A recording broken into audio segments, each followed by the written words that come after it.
দলিলে ব্যবহৃত কিছু শব্দ রয়েছে, এই শব্দগুলো অনেকে আমরা বুঝি না। দলিল পড়তে গিয়ে অনেকেই বিভ্রান্ত হয়ে যায়, কারণ এই শব্দগুলোর অর্থ না জানার কারণে। আমি কিছু গুরুত্বপূর্ণ দলিলে ব্যবহৃত কিছু গুরুত্বপূর্ণ শব্দ বলবো। এই শব্দগুলো সবার জানা উচিত, তাহলে আপনারা নিজেরাই বুঝতে পারবেন যে আসলে এগুলোর অর্থগুলো কি। যেমন মৌজা, মৌজা মানে হচ্ছে গ্রাম। তারপর হলো জেএল নং, জেএল নং হচ্ছে মৌজা বা গ্রামের নাম্বার। ফর্দ, ফর্দ হচ্ছে দলিলের পাতা।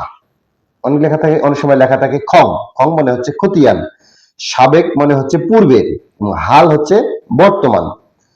আর যেমন হচ্ছে বং, বং মানে হচ্ছে বাহক। আর নিং, নিং মানে হচ্ছে নিরক্ষর। গং মানে হচ্ছে অন্যান্য অংশীদার। সাং, সাং মানে শাকিন অথবা গ্রাম। তারপর হচ্ছে চঞ্চকতা, চঞ্চকতা মানে হচ্ছে প্রতারণা। শনাক্তকারী মানে হচ্ছে পরিচয়দাতা। এজমালি, এজমালি হচ্ছে যৌথ। মুসাবিদা, মুসাবিদা মানে হচ্ছে দলিল লেখক। পর্চা, পর্চা হচ্ছে খতিয়ানের কপি। বাস্তু, বাস্তু মানে হচ্ছে বসত ভিটা। বাটোয়ারা মানে হচ্ছে বন্টন। আর বায়া মানে হচ্ছে বিক্রেতা। মং মানে হচ্ছে মোট, এবং মবলক মানে হচ্ছে মোট পরিমাণ। এওয়াজ, এওয়াজ মানে হচ্ছে বিনিময়। হিস্সা, হিস্সা মানে হচ্ছে অংশ। আর একুনে, একুনে মানে হচ্ছে যোগফল। আর জরিপ, জরিপ মানে হচ্ছে মাপযোগ। চৌহদি, চৌহদি মানে হচ্ছে সীমানা। সিট, সিট মানে হচ্ছে ম্যাপের অংশ। দাখিলা, দাখিলা মানে হচ্ছে খাজনার রসিদ। আর হলো নকশ মানে হচ্ছে মানচিত্র। পিং মানে হচ্ছে পিতা। জং মানে হচ্ছে স্বামী। দাগ নং মানে হচ্ছে জমির নম্বর। স্বজ্ঞানে, স্বজ্ঞানে মানে হচ্ছে নিজের জ্ঞানে। তারপর সমুদয়, সমুদয় মানে হচ্ছে সব।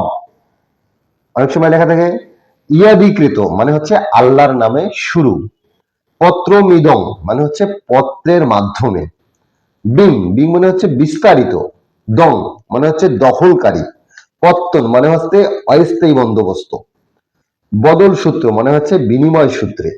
মৌকুফ মানে হচ্ছে মাফ। তেমন আছে দিশারি, দিশারি রেখা, দিশারি রেখা মানে হচ্ছে দিক নির্দেশ। হেবাবিল আওয়াজ মানে হচ্ছে বিনিময়ে দান। বাটা দাগ মানে হচ্ছে বিভক্ত দাগ। অধুনা মানে হচ্ছে বর্তমানে। আর রোগ মানে হচ্ছে নগদ। ভায়া মানে হচ্ছে পূর্ব দলিল। দানসূত্র মানে হচ্ছে দানকৃত। দাখিল খারিজ মানে হচ্ছে নামজারি। তফসিল মানে হচ্ছে সম্পত্তির বিবরণ। খারিজ, খারিজ হচ্ছে প্রেতক অনুমোদন। খতিয়ান, খতিয়ান তো আমরা জানি ভূমির রেকর্ড। তার আওয়াজ সূত্র মানে হচ্ছে বিনিময়ে প্রাপ্ত। তারপর ওসিয়তনামা মানে হচ্ছে উইল। নামজারি মানে হচ্ছে মালিকানা পরিবর্তন। অধীনস্থ সত্ত্ব মানে হচ্ছে নিম্ন মালিকানা। আলামত মানে হচ্ছে চিহ্ন। আমলনামা দখলের দলিল। অসলি মানে হচ্ছে মূল। আধি, আধি মানে হচ্ছে অর্ধেক ভাগ। ইজারা, ইজারা মানে হচ্ছে নির্দিষ্ট খাজনায় বন্দোবস্ত। ইন্তেহার মানে, ইন্তেহার মানে হচ্ছে ঘোষণা। স্টেট, স্টেট হচ্ছে জমিদারি সম্পত্তি। ওয়াকফ মানে হচ্ছে ধর্মীয় সম্পত্তি। কিত্তা মানে হচ্ছে ভূমিখণ্ড। আর হলো কিস্ত ওয়ার জরিপ মানে হচ্ছে অংশ ধরে জরিপ। কায়েম সত্ত্ব মানে হচ্ছে স্থায়ী মালিকানা। কবুলিয়ত মানে হচ্ছে স্বীকৃতি দলিল। কান্দা মানে হচ্ছে উঁচু জমি। কিসমত মানে অংশ। খামার মানে হচ্ছে নিজস্ব জমি। অনেক সময় লেখা থাকে খিরাজ, খিরাজ মানে হচ্ছে খাজনা। খসড়া মানে হচ্ছে প্রাথমিক যে নথি। গড় বন্দোবস্তি মানে হচ্ছে মানে যে বন্দোবস্তহীন জমি। গিরব মানে হচ্ছে বন্ধক। জবরদখল মানে হচ্ছে জোরপূর্বক যেটা দখল। জোত, জোত হচ্ছে কি প্রজার জমি। আর টেক মানে হচ্ছে পলি জমি। ঢোল শহরত, এটা হচ্ছে ঘোষণা, মানে আগে যেমন ঢোল দিয়ে বলতো ঘোষণা দিত, এইটাই হলো ঘোষণা। ঢোল শহরত মানে হচ্ছে ঘোষণা। তহসিল মানে হচ্ছে রাজস্ব এলাকা। তারপর তামাদি, তামাদি মানে সময় পেরিয়ে যাওয়া। তফসিল মানে হচ্ছে বিস্তারিত বিবরণ।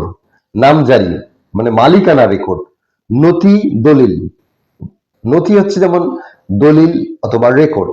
দেবোত্তর, দেবোত্তর মানে হচ্ছে ধর্মীয় দান। দখলি সত্ত্ব মানে হচ্ছে দখল ভিত্তিক মালিকানা।